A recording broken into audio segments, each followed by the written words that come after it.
My studio was too small, in fact, to put the painting up as a whole, so I've been making it in pieces, and this will be my first opportunity, a frightening one, I must say, to see it complete. Okay, 13 to 24. Encaustic is a Greco-Roman technique. The Egyptians used to use it to paint their mummy portraits. It was painted with layers and layers of hot wax mixed with pigment, and I've drawn inspiration from that.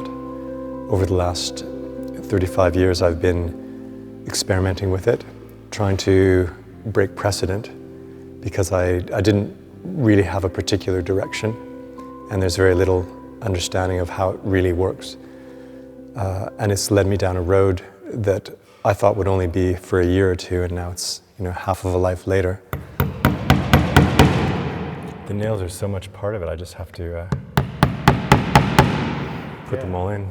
In this particular case, the nails are used, it's about crucifixion, so the nails are about all the crucifixions, and I've used it to create a temporary installation. So the nails, as soon as we see a nail, we know that it's temporary, it's going to come out. We're on right, number 12.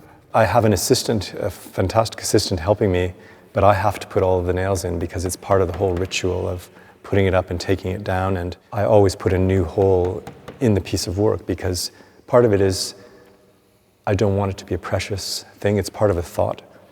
And by putting a new hole in each time that I present it, it's part of the history and the deterioration of the work, and a similar metaphor for our own degeneration and deterioration.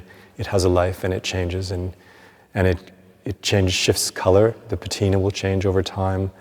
Sometimes little bits may fall off, and conservators chaos, but it's part of the work.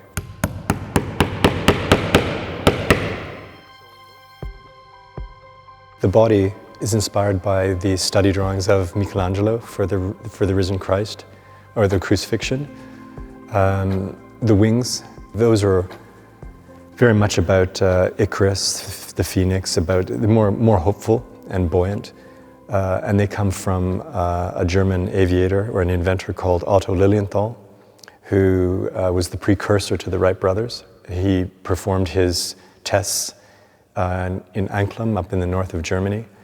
And the landscape that I've painted is the landscape that he flew in and died in his attempts.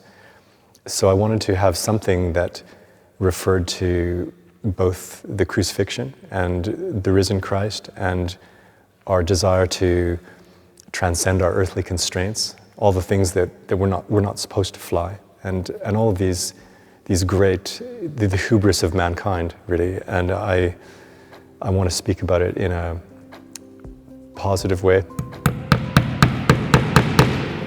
The way they fit is like the continents coming back together. Mm-hmm. For quite a few years when I was a boy, I used to close my eyes and try as hard as I could to levitate. And so this idea of being able to fly or be buoyant is now made its way into my adult life with free diving. And in my spare time, I like to hold my breath and go down underwater as deep as I can, sometimes not deep for a little bit of time. And it's the same, it's like a rebirth, and it's only almost a mirror to the work that I'm doing.